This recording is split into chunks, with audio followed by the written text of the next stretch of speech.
Hey guys, wanted to discuss web design and web development information architecture. I always stress that this is definitely the best way to go. At Blue Light Labs, we started doing information architecture documents about 6 years ago. And since then, things have gone so much smoother for both the client and for us being the developers. Building an information architecture document is um, the best way to kind of iron out an idea.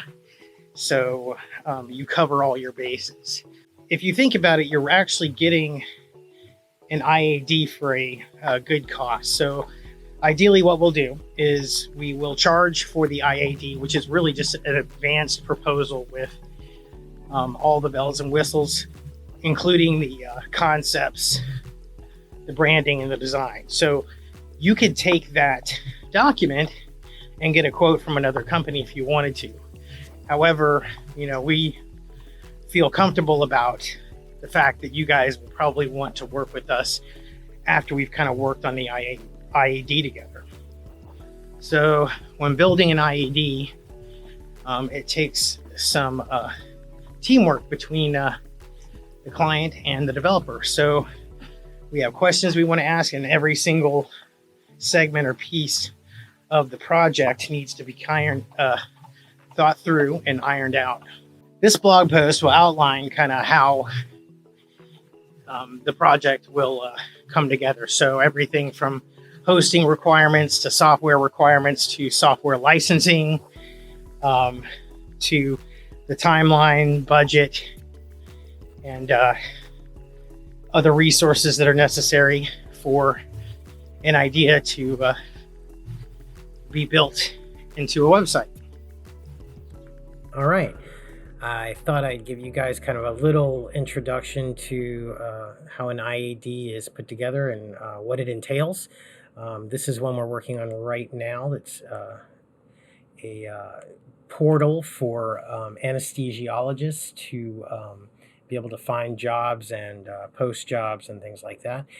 You'll see here, so we'll have our kind of introduction, general idea behind the project, the site, kind of general information we need to access certain accounts, and a site map that nails down all the specific pages that are involved, and references kind of what those pages will do.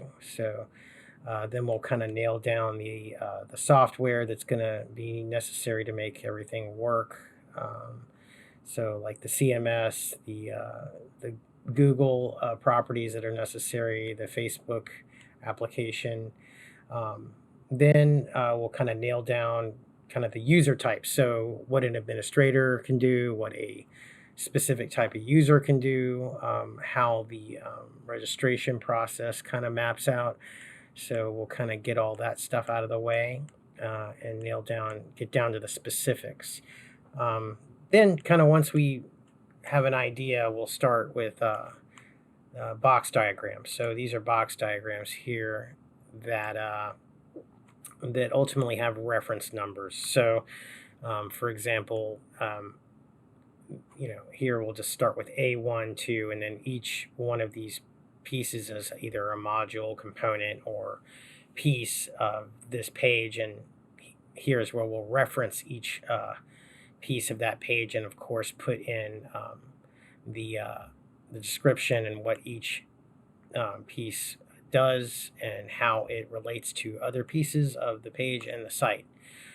So on a concept level, we'll basically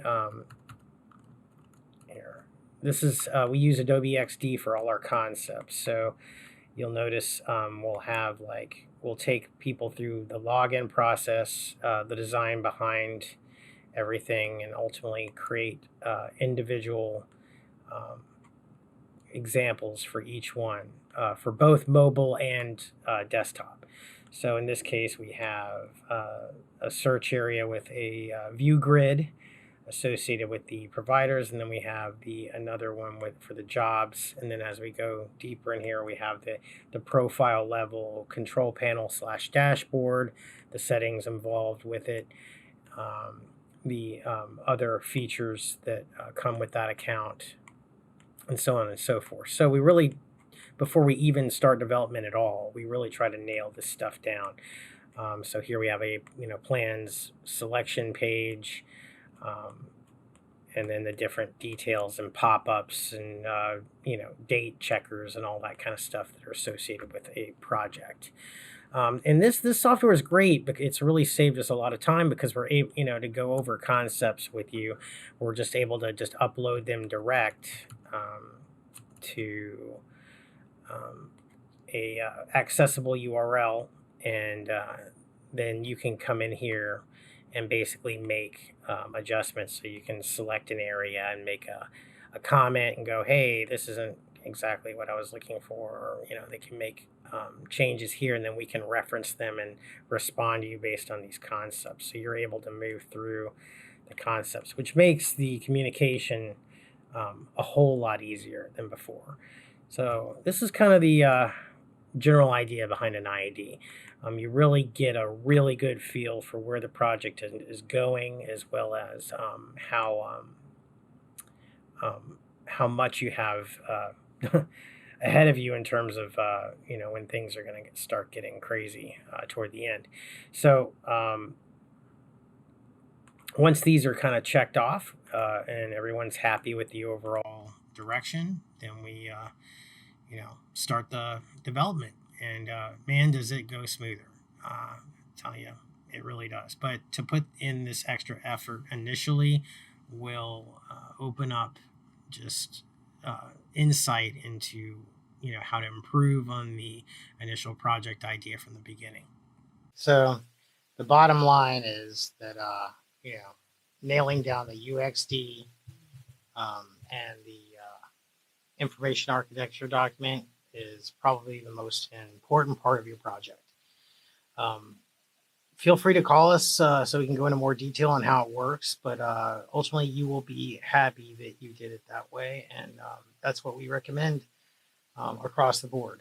It'd be a much less stressful project altogether, and along the way we'll find little Easter eggs that we didn't even think about, that are kind of linked directly with the original idea. So hands down, IAD and UXD outlines are definitely the way to go.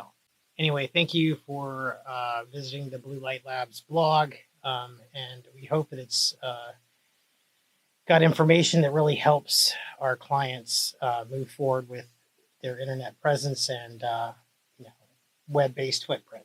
Have a great day, and we'll see you next time.